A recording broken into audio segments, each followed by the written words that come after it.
Hello guys, आजच्या व्हिडिओमध्ये तुमचं स्वागत आहे. गाईज, आज आपण बघणार आहोत हाऊ टू आस्क क्वेश्चन, म्हणजेच इंग्लिशमध्ये प्रश्न कसे विचारायचे. जर तुम्हाला विचारायचं असेल डेली यूजमध्ये तू खातो का, पितो का, बसतो का, उठतं का, किंवा खाल्लं का, प्यायलं का, किंवा करशील का, अशा प्रकारची क्वेश्चन, सिंपल क्वेश्चन तुम्ही इंग्लिशमध्ये कसे विचारू शकता आज आपण बघणार आहोत. Do you run, do you run म्हणजे तू पळते का, तू पळते का. गाईस, जर याचा आन्सर तुम्हाला यस मध्ये द्यायचा असेल की हो मी पळते, तर तुम्ही कसं देणार? Yes I run, yes I run. जर तुम्हाला म्हणायचं असेल की नो मध्ये तुमचा आन्सर असेल तर तुम्ही कसं देणार? No I don't run, no I don't run. Does she run, does she run म्हणजे ती पळते का. आणि गाईज, याचा आन्सर तुम्हाला येस मध्ये द्यायचा असेल तर कसं देणार? Yes she run, yes she run. आणि जर तुम्हाला म्हणायचं असेल की नाही ती पळत नाही, म्हणजेच नो मध्ये आन्सर असेल तर कसं देणार? No she does not run, no she does not run. Guys, जिथे तुम्ही बघितलं असेल पहिल्या सेंटेन्समध्ये आपण डूचा यूज केला आहे आणि दुसऱ्या सेंटेन्समध्ये डजचा यूज केला आहे. तर काही ज्यावेळेस करता एकवचनी म्हणजे काय? ही, सी, इट करता असतो त्यावेळेस तुम्हाला डजचा यूज करायचा आहे क्वेश्चन विचारण्यासाठी. ज्यावेळेस करता आय, यू, वी, दे हे करते असतात त्यावेळेस तुम्हाला डूचा यूज करायचा आहे क्वेश्चन विचारताना. गाईज, हे लक्षात ठेवा. Do you like this, do you like this, तुला हे आवडतं का. Does he like this, does he like this म्हणजे त्याला हे आवडतं का. Do you think so, do you think so म्हणजे तुला असं वाटतं का. Does he think so, does he think so म्हणजे त्याला असं वाटतं का. गाईज, ह्या सगळ्या क्वेश्चनचे तुम्ही आन्सर मी जसं पहिल्या ह्याच्यामध्ये सांगितले तशाच प्रमाणे तुम्ही द्यायचे आहेत. जर गाईज तुम्हाला म्हणायचं असेल की त्याला असं वाटलं का, म्हणजे आपण पास्ट बद्दल बोलतो की पास्टमध्ये त्याला असं वाटलं का, म्हणजे होऊन गेलेल्या गोष्टीबद्दल, तर कसं बोलणार? Did he think so, did he think so म्हणजे त्याला असं वाटलं का. गाईज, आपण पहिल्या सेंटेन्समध्ये डू आणि डजचा यूज केला आहे क्वेश्चन विचारण्यासाठी, बरोबर, कारण ते सगळे आपले प्रेझेंटचे सेंटेन्स आहेत म्हणून.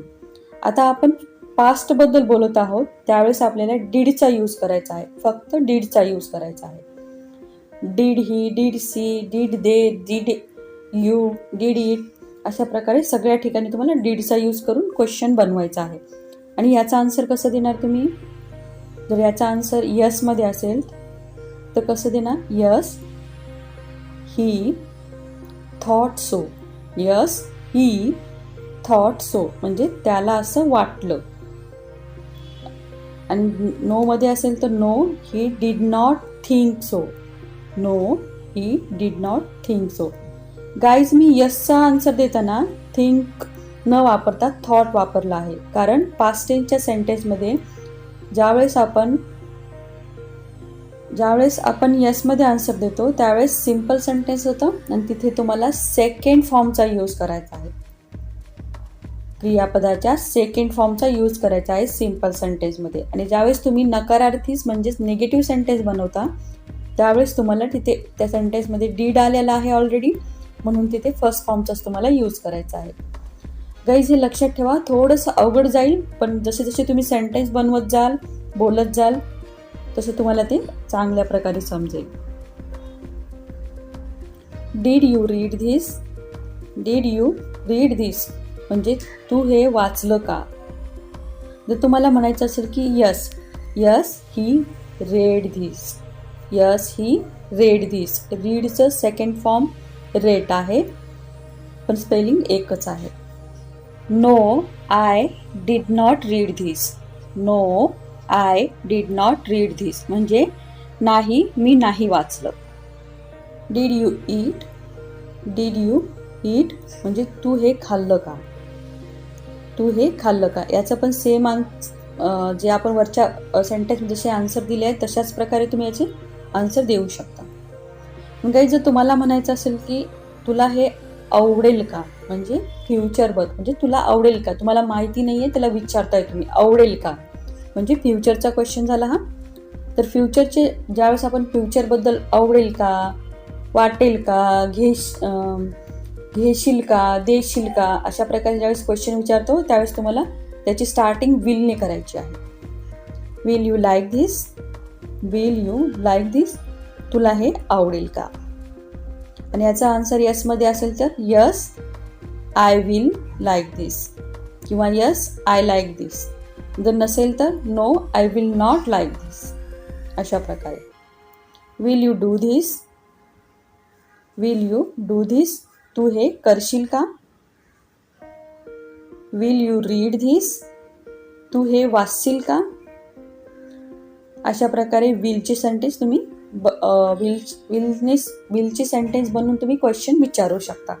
गाईज आपण काही मिक्स सेंटेन्स बघूया जेणेकरून तुम्हाला चांगल्या प्रकारे समजेल. गाईज मी इथे खूप छोटी छोटी सेंटेन्स आणि खूप सोपी सेंटेन्स देऊन तुम्हाला समजवण्याचा प्रयत्न करत आहे. तुम्ही ज्यावेळेस रिअलमध्ये सेंटेन्स बनवाल त्यावेळेस तुम्हाला थोडीफार अडचण येऊ शकते. तुम्ही मला कमेंट बॉक्समध्ये नक्की सांगा. Do you understand this, do you understand this, तुला हे समजतं का. Did you come by bicycle, did you come by bicycle, म्हणजे तू सायकलने आला का. गाईज इथे एक लक्षात ठेवा, जेव्हा तुम्ही म्हणता की मी सायकलने आलो, मी बसने आलो, मी ट्रेनने आलो, त्यावेळेस तुम्हाला त्याच्या पहिले बायचा यूज करायचा आहे. तिथे ऑनचा यूज तुम्हाला करायचा नाही. ऑन बाईक म्हणायचं नाही किंवा ऑन ट्रेन नाही म्हणायचे. By bike, by train, by bus, by plane, म्हणजे ट्रेनने आलो, बाईकने आलो, बसने आलो असा अर्थ होतो. गाईज ज्यावेळेस तुम्हाला म्हणायचं असतं की मी पायी आलो तर त्यावेळेस तुम्हाला ऑन फूट असा यूज करायचा आहे. आय होप गाईज हे तुम्हाला समजलं असेल. Did you get my message, did you get my message, तुला माझा निरोप मिळाला का. Did you post my letter, did you post my letter, तू माझं पत्र टाकलं का, म्हणजेच पोस्ट केलं का. गाईज तुम्ही अशा प्रकारचे कमीत कमी 5 सेंटेन्स बनवून कमेंट बॉक्समध्ये टाकण्याचा प्रयत्न करा. Do you cook food, do you cook food, तू जेवण बनवते का. Do you watch this, do you watch this, म्हणजे तू हे बघते का. वॉच म्हणजे बघणे.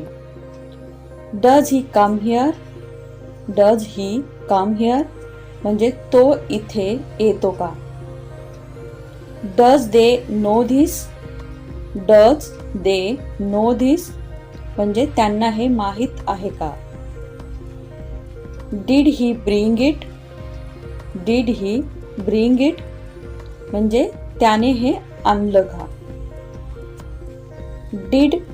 Did she take bath, did she take bath, म्हणजे तिने अंघोळ केली का. Will she come, will she come, ती येईल का. Will you go there, will you go there, तू तिथे जाशील का.